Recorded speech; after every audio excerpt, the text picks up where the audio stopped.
Um, One thing I've been thinking about is, do they hate us, and we'll assume that they hate us, they being a certain portion of the world, for who we are or for what we do? And if they hate us for who we are, I suppose there's not that much we can do about that. But in other words, I'm asking, in the Middle East in particular, is the U.S. not liked because of the values it represents or because of the actions it has taken uh, actively in Iraq and passively when it comes to the Israeli-Palestinian dispute? This administration has not been very involved in that.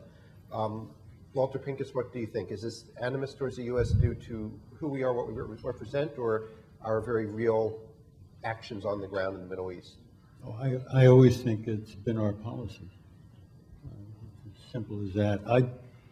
The luckiest thing I ever did when I was younger, a long time ago, was have an opportunity twice in the 1960s to run investigations for Senator Fulbright in the Foreign Relations Committee. And I was in my late 20s when I did the first one. And it was a foreign government lobbying.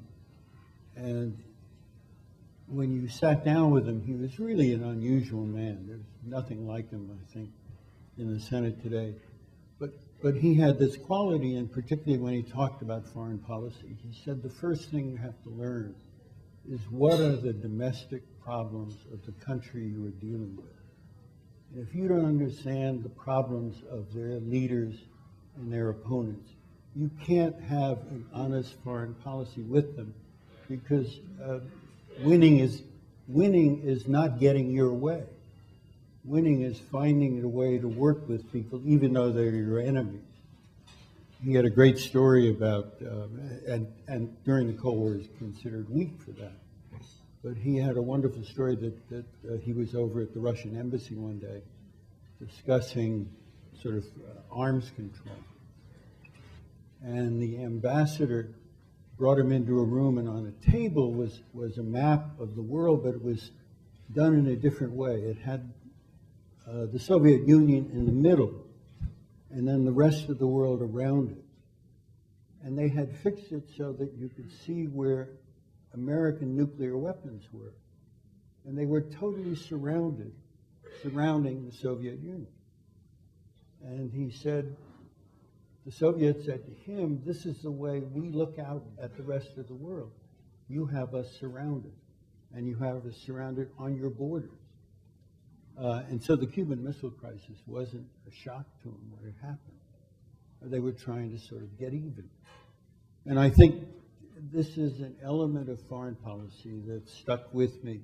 I mean, he brought it up because when I was investigating foreign lobbyists, he said, find out what the foreign country's interests are and what the lobbyists had promised. Don't find out just what the lobbyists were doing. So it's this understanding of what your friends and enemies' problems are in foreign policy that gives you a starting point. And I think if you step back and look at the last 8 years, and certainly look at what's gone on in Iraq, it's a policy, and it's not what they think of us. I mean, I was in Tehran a week after they took the hostages, and although there were parades up and down in front of the embassy, people beating on their chests, and it looked so ugly. You went a block and a half away where there were no television cameras, and you then suddenly realized, because people came up to you, because you're an American, hoping that we wouldn't do anything drastic, and pointing out what the Russians were doing in Afghanistan, which is killing the Afghanis. That was wrong. And certainly we hope you don't make that mistake, even though you have this issue facing you. And then this one student told me, did I realize that the biggest number of foreign students in the United States up until that moment were Iranians. And there were more Iranians who had studied in America than had studied anywhere. And I was dealing with members of the Khomeini government, and 3 of them had studied in America. In fact, the person I dealt with the most, was head of the central bank, was a double MA from Stanford, married an American, but had come over as being part of the anti-Shah movement. So we didn't understand that even going into Iran, and created an enemy of major proportions.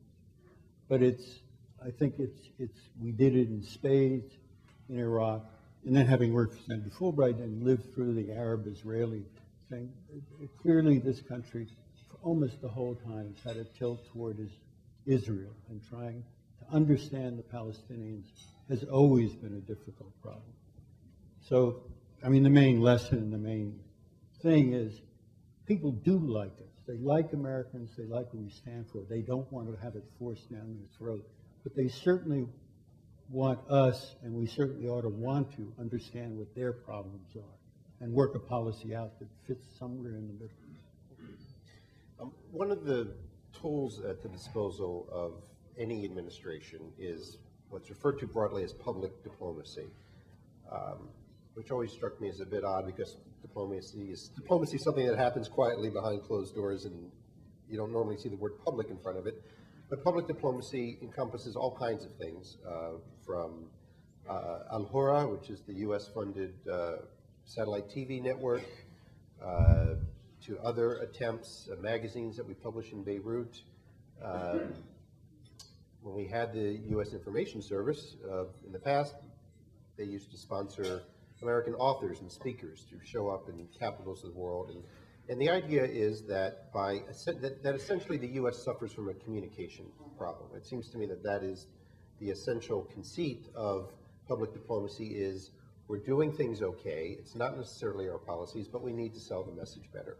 And this administration has had a series of Undersecretary of States for Public Diplomacy, currently Karen Hughes, but there were Charlotte Beers and others, and they've tried various things. And I thought I would ask the panelists whether they think public diplomacy is for real. Is it something that can make a difference? And maybe gauge how this administration has fared and how a future one might in that regard. David, you want to start? My view is it can make a difference on the margin. I once went to a conference of sexologists in Michigan. I don't know why that comes up now. A more boring group of people you never want to meet. And one of the things I learned was that in the 60s, the media changed tremendously in the way it treated sex. But actual behavior didn't actually change all that much. Behavior changed significantly, sexual behavior, after World War I and World War II. It was going to Paris that changed behavior. So it's not the media, it's actual one-on-one life experiences that change people's attitudes and behavior. And so that suggests less Al-Hura, though that's fine, but more exchange programs, more actual physical contact. But the second thing to be said is, there's just, I really think it's the wrong way to organize our politics.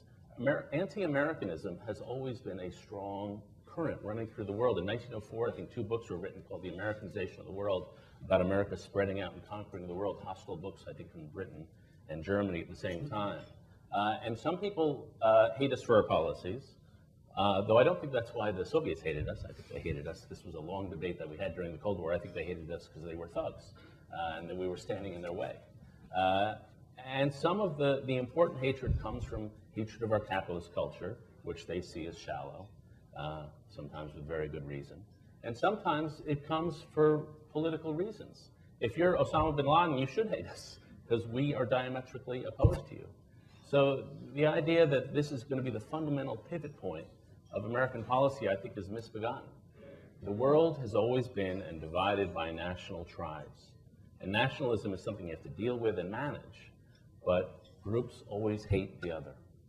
And I think we have to deal with nationalism, reach compromises, but you can't pivot American foreign policy on the idea that the Russians, who are proud people, are going to love you. They're just not going to, because they are who they are and they think we are who we are, with some accuracy.